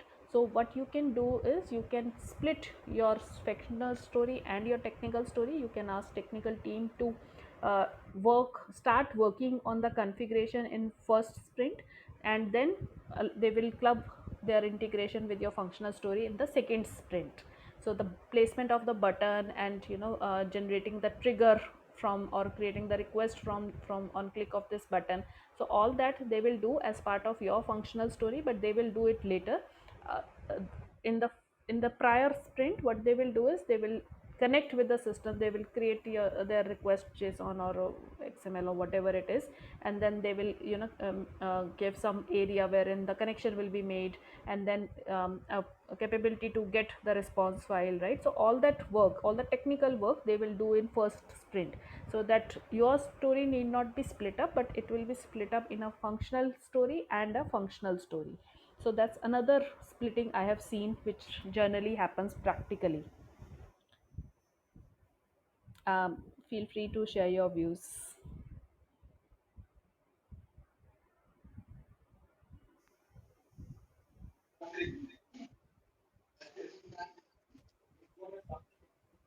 Yeah, that also does happen. Yeah. That someone said something about 15 user stories. I just want to I don't know about that. You said, right, someone write 15 stories, and are those 15 Yeah. stories are too long, or it's too big? Are you saying that you're not able to complete, or how, what are No, he was just taking an example that someone developed the entire system in 15 stories, and he do not want to go that way, wherein he writes in big stories and he want to split the stories. So we okay, said yes, okay, understood. that's the right way. Yeah. Another thing that I have seen practically, again outside the spiders approach, wherein the stories are split up, is entity wise, right? So there could be some functionality which is equally applicable to all entities in your system. So if I take an insurance example, so I have this quote entity wherein I capture my policy details, and then I have this party entity wherein I say, who is taking the insurance policy or who is writing the insurance policy. So party is an entity. My schedule is an entity. Schedule you can think of as a list, right? It could be a list of locations, it could be a list of items in the house, or any list that needs to be added to your quote, right? So my insurance system has these different entities. I have party entity, I have quote entity or policy entity, and I have schedule entity, and I am working on a requirement which equally applies to all these entities. So what I will do is I will split my story entity wise, so that technical team need not, you know, implement the same functionality across all entities, because every entity is an entity in itself, and technically it is different from another entity, and that's why they have created it as separate, right? So your stories can be split up entity wise. So that's another general trend I have seen of splitting the stories. It's not interfaces splitting, but it is entity splitting within the same interface, if I'll put it like that. Yeah. So we have I think we have covered spider approach, and how the stories can be split up in detail with Gaurav. So in case you have any questions, feel free to join us on stage. If you are already on stage, feel free to flash your mic so that I can give the stage to you. So this is very Also, important. Shipra, I Yeah. do have a question. So you were mentioning about different ways to apply these business rules. So let's say I have a feature called as a user login and a password, right? Mm-hmm. So now in this case, maybe I can log in from a mobile, different platforms. So now if I try to split this by the platform, doesn't Mm-hmm. necessarily mean that I can also accomplish the same by splitting the story using some other rule. So it has to be one business rule applied when you try to make a user story. You cannot that combine. is You that is can. not a business rule. Then that is some system rule that you have implemented. That is not a business rule. So when understand the difference between functional requirement and a business requirement, right? So similarly, rules are business rules, and there could be some rules that you have introduced as part of your system rules, because you do not want to mess up the system, right? So if I take an example, I have already taken an example of a business rule. So your start date cannot be after the end date, right? So that is a business rule. It applies universally across all businesses, and at least for a particular business. And you might have put in a rule in your system that user, so let's say there are some calculations happening on a particular value. So you might put a rule in the system that user should not be able to enter a negative value in this field, because you are afraid that it will mess up the system calculations. And there could be very few instances where negative values does happen, but you are keeping it out of scope, right? But that does not make a system rule a business rule, right? You see what I mean? So system rules are different from your business rules. Do not So mix them up. so what you're saying So is Menka, that. say for example, password lengths. Ah, Those are not business rules. No, those are your system rules. But uh, other rules So, that so Chipra mentioned if are you business know, rules. I'll give you the best business rule, Menka. When you, let's say you have your account, right? Your yeah, Google account. yeah, When you click on your icon, what you see your information. That is correct, a business rule, right? If I yeah, click on my account, I should only see my detail, no one else. got it, Nothing. That is a business rule that it applied to you, and it should be mandate, right? If I right, start seeing others and others information from other country, and I start seeing Shipra's detail, that is something against the business. That is what not my business is committing to me, right? right, So these rules are business rules where something is mandated. Like Shipra's example was very easy, right? It's a rule that end date should not be, it should not be more than the start date, right? It should match. Then only you can say that your policies and all that stuff are going right. So that kind of rules are business rules where it's being mandated, right? This is how the business follow. got it. Yep. Business rules are mostly, non-negotiable. Unless and until business they themselves, okay, explain any alternate, okay, values that are coming up. So in my experience, okay, because when we are dealing with the regulatory requirements, the business always explicitly mentions, okay, which are the certain conditions which must follow, and accordingly we should see the corresponding data, okay, and there shouldn't be any deviation. So these kind of specific, direct rules are the business rules, okay. And when we talk about, okay, from the implementation side, okay, we might, okay, mention like if this condition violates, then the system should behave like this, and they should properly call out any particular exception. So this kind of exceptional or alternate scenario can be captured as a system rules, okay, but they are not the part of business rules. Got it. Thank you so much. Hi, Shipra. Yeah, just a request. I can see you are new to Clubhouse, so we do not cut in any of the speakers because it will create a chaos in the room. So if anyone is speaking, please wait for the speaker to finish. And in case you want to add some point because the speaker is going on, so flash your mic and I'll give the stage to you at appropriate moment. Okay. So when I call out your name, please go for it, but do not cut the speakers. So just want to establish the rule of the clubhouse. So Ajinkya, I guess you want to add something. Hi, Shipra. Yeah. Actually, I'm new to this BA industry, business analyst. Mm-hmm. So, Yeah. as Welcome to our community. yeah, thank you. My question is like, as you are referring to the entity part, like we can divide the user stories on the basis of entities. Mm-hmm. Uh, uh, can we say that the entity is same as like the feature, uh, uh, like feature or epic, which we No, say? no. Feature and epic Okay, are completely different things. So okay, entity is kind of a page on your screen, right? You right, think of it as way. So let's say there is a car entity in the Minka's example, right? So car is an entity. Car will have its color. Car will have its height.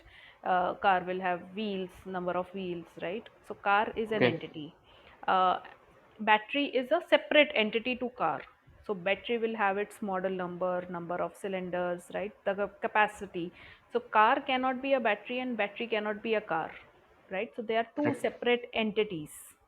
So okay, that's what I mean. So if there is some requirement which is equally applicable to both, right? So the color should be black. So my car can be black and my battery can be black. I'm just taking a very rough example, right? So if my requirement applies to both, so I should write two separate stories. I should not club correct, them that color should be black for all entities, because I may have a third entity which could be lights, right? So I do not want my lights to be black. And just because I have been lazy and I have just written that the it should be black to all entities, and my lights are also have also end up into being black, because you know I'm just okay, taking a rough example, if you see what I mean, right? I do not want to end up in a situation, so I should split out my story entity wise, because some development will need to be done, right? So my battery needs to be painted black, my car needs to be painted black. These are two separate actions. I cannot mix them up, right? So yes, yes, there is some effort involved in painting a car, there is some effort involved in painting a battery. So it should be separate out, it should not be written as a single requirement. So that's what I mean by splitting out entity wise. okay, I yeah, hope I thank was you. able to make it a clear. Yeah, yeah, it is clear now. Thanks. Yeah, thanks, Ajinkya, for joining us on stage and asking the question. It's always good to see new people joining us.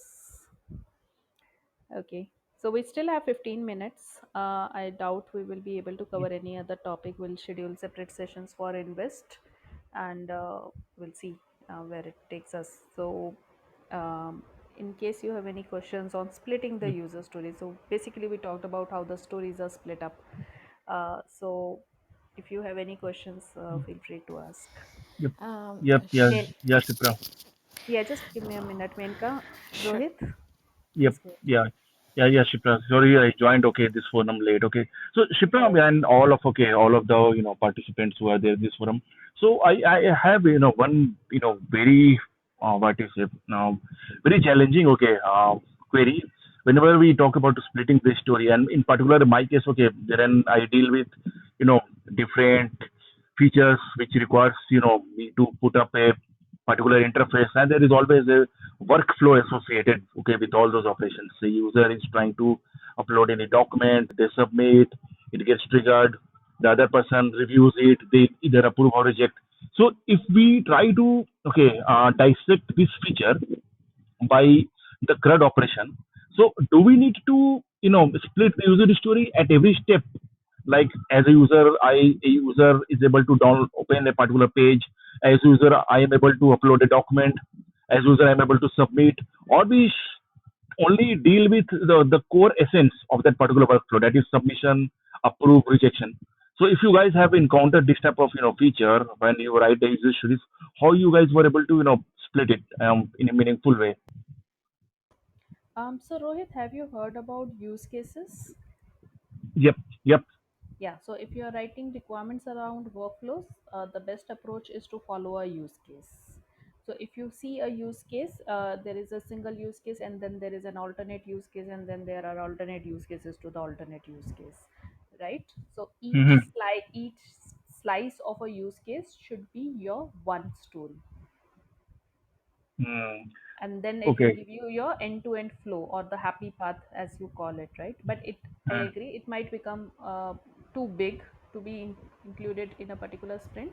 But then again, at least one function should be a part of it, right? So my happy path could say that I'll enter a policy, and then I review it, and then I issue it, right? That could be my happy path. But uh, reviewing a policy, issuing a policy could be, a big piece in itself. correct. And then what I will do is I'll split my story, and I'll say I enter a policy, and then I should be able to send it to review stage. And then you have separate story which says if my story is already in review stage, I should be able to send it to issue stage, right? So that's how you have further split out your use case slice. But try to have use case slices in your mind while writing user stories, and that will help. Makes sense because when we prepare use case, okay, diagrams and particular use case model, we always deal with the goals, and essentially these goals translate to the features, which we end up splitting into different user stories. Makes sense. Yep, Mhm. that's a good approach. I must Yeah. say. Yeah. Thanks. And Thanks, Shipra. one thing I'd like to add, when you talk about CRUD, right? Create, read, Hmm. update, delete. So that Correct. applies to your data, not to your requirements. So do not use CRUD and requirements or user stories in one sentence, right? So CRUD is your data operation. So on your data, you should be able to create your data. That is, there should be a field in your system where user should be able to enter this information, or the information might be coming from a third party system, right? But there Hmm. should be a create aspect to it. View aspect, you should think whether I want to display this information on screen to the user or not. Then you talk about update, whether this data can be is editable, non-editable, in what situations this data will update, and in what situation this data will get deleted. Usually we avoid deletion from the system. We usually mark it as inactive data, or Hmm. we do something called as soft delete, right? We do not delete Yep. data from the system, but you still need to think about it. So CRUD gives you a function to think about data. It does not apply to requirements, if you see Okay. what I mean. Yeah. Got it. Got it. Got the essence of that. Yeah. Fair enough. Yeah. Thanks, Rohit. Menka, over to you. Menka, I yeah. just, sorry, I was on mute. So I just posted my question. So sorry, even I'm kind of new to the business analysis world. So trying to ask some of the question, excuse me if I sound silly. No, no worries. So I was wondering if the use cases are same as user behavior. Like, You are the use can, cases created from the user perspective? Because I yeah. usually try to tally the user stories coming from the customer perspective, so which forms the user behavior. However, in my current organization, since we follow the feature driven development, they usually try to study the overall model and then they kind of build, like design the model, and then plan the feature set, and then we sprint along the way. So for that, there is a high-level requirement document which comes into place, which has several use cases. So are these use cases, like if let's say a document has 3 sets of use cases, so each of these use cases form its own user story? Is that how I should interpret it? So yes, use cases does bring in the user aspect of it. So in use case terminology, they are called as actors, right? So actors could be your end users, actors could be your admin users, actors could be system itself, right? So use cases are written from user perspective as well as from different actors perspective. User stories are particularly from the end user result, right? So you mentioned feature driven development that you do, right? User stories goes into the category of behavioral driven development, wherein we decide the behavior of the system from the user perspective. So that's how user stories and use cases relate to each other. So if your actor is the end user, then you can write a user story for that. We also write user stories for system users, we also write user stories for your admin users, and that is perfectly fine as well. Does that answer your question? But use cases is a separate topic altogether, right? It's a vast topic, and we will not be able to cover the what's So, the difference between use cases and user stories in one session. okay, this is just a general question. Is there an institute which teaches all these in details? Is there like an online training available to Yes, sir. learn? There are certain institutes which give you business analysis trainings, and you have to look at the content which they offer, right? So Is it there. possible for you to, because you're in this VA world, is it possible for you to share some of the So links? So I do not represent any institute, and neither I have taken any trainings, right? So I'll suggest you post your query on Business Analysis Knowledge Forum group, and preferably you do search online, and get the reviews from other people who have taken the trainings from these institutes. Okay, Kirti, I'll come to you. Just wait. okay, sounds Gaurav, good. yeah, No, Gaurav, you no. would like to add? I was just telling Menka that see the whole. I mean, it's just maybe you find the terminology a bit confusing, but you can say that based on the short answer to your question is the user stories are most of the time. I mean, it's like a breaking down of a user story, a user use case. You can create multiple user stories. User stories are in a way short chunks of value that you deliver. User story in a way was in a previous world wherein we used to deliver the whole chunk at a time. Its user story is just a small incremental value that add to your business. So, and in an agile world, another term that instead of user, it's better to use a persona than a user. So the personas are, if you read about it, you will find a lot of literature is there. But there are systems or the product which talk to not necessarily the end users, but they talk to integration teams. So for them, the personas are different, not just end users. So it all depends on the persona for which you are delivering value. Uh, but yeah, I mean, it's maybe you can ask the question in the group wherein they can recommend training institutes if you Okay, want. okay. So the key takeaway is the use cases can be treated as its own individual user story. I was under the impression that, Use cases can be broken down into user stories. Use cases it's a huge thing. It can be a big functionality in itself. User ah, stories are small incremental bytes that I mean give you business got, value. got it, got it. Each use case can Yeah. have multiple user stories, what you're trying to say. Yeah. Got Thanks, it. Gaurav, Thanks. and thanks, Menka. Thank you. Kirti, over to you. I know you have been patiently waiting, so sorry for that. Thanks, Shipra. So I have a very kind of vague question, but please forgive me if it is kind of stupid, right? The point is, let's say I have two personas, right? But for a specific use case, I mean the workflow is exactly the same for both the personas, right? So what would be the best suggestion? Can I combine both the personas and write a single user story, or should I still go ahead and split the user story as per the persona? In such cases, Kirti, ask your development team, right? So what Okay, is easy for them? So if they say that working on, so here we are talking about basically user roles, right? Your right. personas end up into user roles in your stories. So if they feel that working on so while working on the functionality, they can give permissions to both user roles in one go, and it is easy for them, right? Then go ahead and write in the um, single story. But if they say that giving permissions to different user roles, usually that is not the case, but giving permissions to different user roles bring in additional development effort, then you need to split the Mm. stories. But usually I've not seen the cases where user role wise it's the permission, it is easy to give the permissions in a single go rather than working on two different stories just to give Yeah, permissions. So makes all And the sense. you can Okay. permissions mention are it in. Sorry, yeah, carry on, Shifta. Sorry. yeah, no worries. I was just giving the last statement that you can give permissions in one go, and that is easy for everyone. Yeah, yeah, Got it. Gaurav. And you can Thank incorporate it in acceptance criteria, given, I mean, that way you can cover it for both the personas.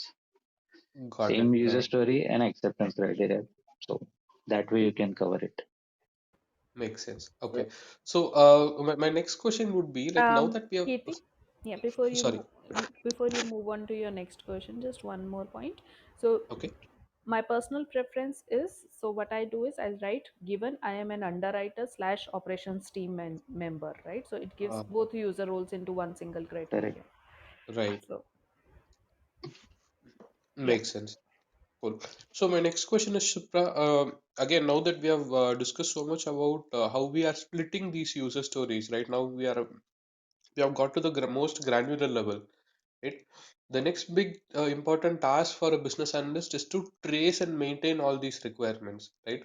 So if we are breaking this down to this granular level, right? How is there, like what methodology that we basically follow to ensure that all the requirements can be traced in future in case if some change happens. Let's say for example, when a new persona comes, right? I need to look into my user stories to understand, okay, so these user stories are valid for this new persona as well, right? So instead of rewriting everything from the scratch, I can just link the user stories for this persona, and I can just say that this user story is valid for this persona as well, right, Shipra? So in if just to give answer to, if a new persona comes in, right, Okay. you just need to ask your development team what all permissions are there in the system, and then decide which for this new persona which permission will be given or not. Why Okay. you will go and review all the user stories and write separate user stories and say that this user will be given should be able to do this, should be able to do that.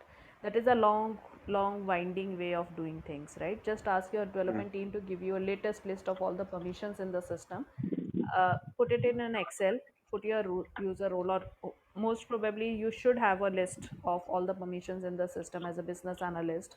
You can get Right. it from your support team, and along with the list of all the permissions, there should be all the user roles listed, and just add a column to this, say that this is the new user role, and uh, this user role will have these permissions, yes, no, yes, no, yes, no, and then write a single stories to say that implement the permissions for this user role like that. Why will Makes you sense. want to go through all the user stories? Oh yeah, it makes sense, Shipra. Yeah, Cool. Yeah, and thank coming to your second question of on the traceability aspect of it, so you have these tools available in the market, right? Jira, TFS. So you write user stories in one of these tools. So you just need to link your user story to a feature and link your feature to an epic. Mm, If you don't have a features in between, just link your user story directly to your epic, right? So traceability will be maintained in the system in the Jira, right? You need not worry about traceability. Hey Makes sense. Shipra, this Menka, just sorry. Oh, yeah, okay. flash your mic in case you want to speak anything, right? Just mute, unmute, mute, unmute, and I'll give the stage to you. Yeah, you can go ahead, Menka. Um, oh, sorry. So you mentioned about requirement traceability metrics. So I was under the impression that this metrics is suitable for the waterfall model, and it's not. Yes. You okay? Okay. So what used to happen was you used to write your requirements in Word documents, right?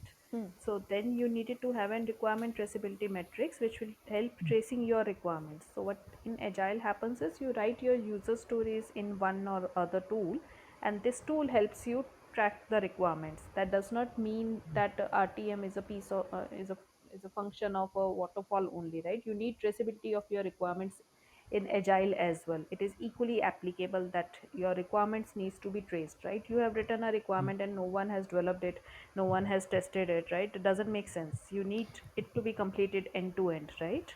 Right, but this So user story will be a backlog item which will be residing in our product backlog, and if it becomes a priority or be prioritized by the product owner, then it will get into the sprint backlog. So that's how the traceability works.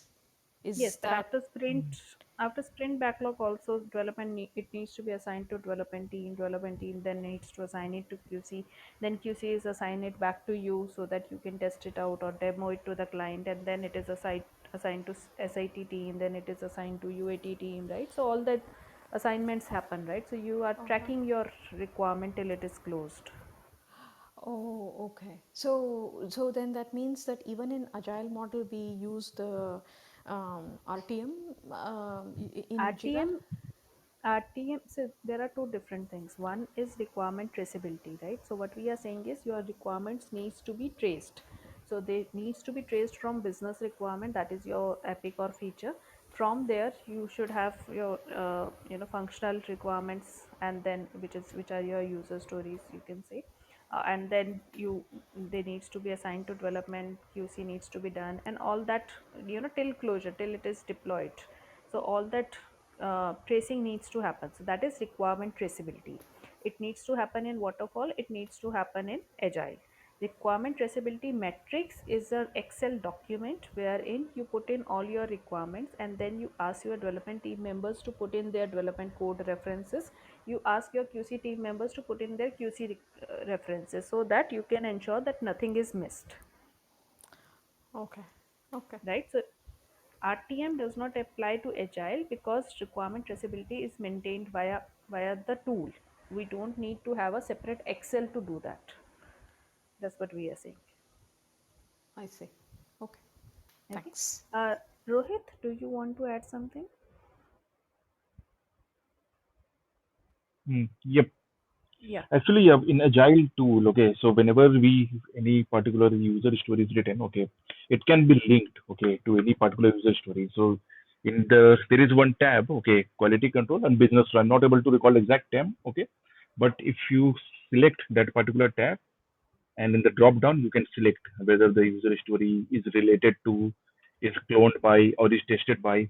So any QA person, okay, who would be preparing those test cases, okay, they can create their own fields, okay, issue type, and they can associate that particular issue type in the Jira, okay, and in the JQL, when you start writing the user story name, project name, okay, the component, and try to prepare a JQL including all the issue types, then in that way you can extract the output in a spreadsheet format, and that will have a traceability, which particular story is tested by which particular Jira item, and if there is any defect, what is the status of defect, who this was assigned to, whether it is passed or failed. Everything can be extracted based on the query. So it's not a full-fledged requirement traceability matrix, but however, if anyone just have a glimpse of that, they would be able to initiate. They would be able to understand the traceability of the user stories along with which particular item that has been tested. So at least in my project, okay, we do develop that kind of spreadsheet, and we are able to trace all the user stories with the corresponding testing status, the defect, whether it was raised by QA people, status of the defect, it was closed or open, the workflow. We are able to get all the details. I second that, Rohit, because I do the same thing in my current org. That's why I was like, this is something new that what Shipra mentioned, and No, no, was nothing. trying to get some See, it's all about, clarity there. yep. It's all about how effectively you are able to track it, okay, in a single view. So it depends Right. upon the tool, and completely it's agnostic to the tool, okay. Some people might be using TFS, some people might be using any other open source, Tally, Trello, okay. So just because how effectively they're able to track it, okay. You name it requirement traceability matrix, you name it user story traceability matrix, okay, that is a completely different thing. But that, okay, the end goal is to effectively trace, okay, all the features with the corresponding testing okay status and if the defects are raised. Got it. Yeah. Yeah, thanks, Rohit, for adding to that. So we are already 5 minutes up. I think that's fine with everyone. So, anyone will have any last things to add here, or any last questions? We will not be able to extend more, but yeah, you are most welcome to let us know in case you have anything to add here. Yeah, Uh, Menika. I am just curious. Do you guys conduct this session every month, once a month? What's the Every frequency Saturday. like? Every Saturday? Yes, every Saturday we take one or the other business analysis topic, and we held this similar type of discussion. So we And and you will be posting on the business analyst Telegram group as to when the session will be conducted beforehand, so that way I do not yes, miss the upcoming sessions. I don't know the how many I BA. missed, but this is my first one here. Okay, we are conducting these sessions from last 1 year. It's been about 1 year now. I Oh, I think I started these sessions in June or July last year only. So we have this the BA Club Telegram group. So if you just search in Telegram, THEBACLUB without any space, you can join us our join join me on our Telegram group, and I'll post the link for the upcoming session in that group. would it be possible to post that link on this room chat, please? You can at the top of the screen you have this the BA club, right? So if you Uh-huh. go click on that word, it will take you to the club description page, and I have the Telegram link post added there. Uh, okay, I probably have to search because this app is new to me and I'm totally not a Okay, wise. just go to Telegram. You have Telegram with you, Yeah, yeah, right? yeah, yeah, yeah. Just go to Telegram and search THEBACLUB without any space, the BA club, and you'll get THPUALB. the BACLUB Oh, club. the BA club. Okay. Yes, without any space. And you'll get our Telegram group. It's a public group. You can join us there. Okay. Found it? I'm trying. Is it case sensitive? Kit, yeah, no, Kirti has posted it in the chat. You can take it from the chat window as well. And thanks, Pratap, as well. You can go to chat window and you can Okay. take the link from there. All right. Thank you so much. Yeah, you're welcome, Menka, and I hope to see you again in our upcoming sessions as well. So, the more people ask us questions, better answers we can give them, and better it clarifies the concepts for everyone, right? Yeah, and I We think do not, I learned a lot too. Thank you, everyone. yeah. So we do not want these sessions to be just one-on, downloads sessions wherein one person is speaking and speaking and speaking, and no one is asking questions. So, uh, this gives us a very good platform on learning new things, right? So we learn from you, and you learn from us. So good to have you here. So before we close the room, I'd like to especially thanks Gaurav for joining us today. Gaurav has been a valuable member of our club. He joins us frequently, and he shares his valuable insights with us. So thanks, Gaurav, for taking out time and share your experiences with us. And we are glad to have you here. We learn a lot from you. Yeah, the the feeling is mutual. Even I learn a lot. Thanks for giving me an opportunity. Thanks. Thanks for Yeah. listening to my monotonous monologue. No, Thank- if people would not have been here if it is monotonous, right? So we had 135 members in the room today, and 22 are still with us even during the end of the session, and that says a lot. So Great. yeah, so thanks, Gaurav, for joining us. Anyone would like to have any last words before we close the room?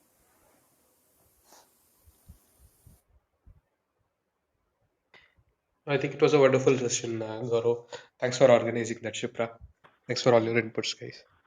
Yeah, welcome, Kirti. Always a pleasure.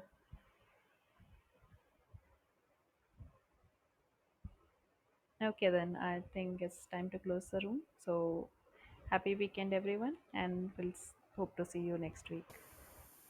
Have a safe, happy weekend all. Thank you again. Happy Bye. Yeah, weekend. Thank you, guys. Happy we'll weekend.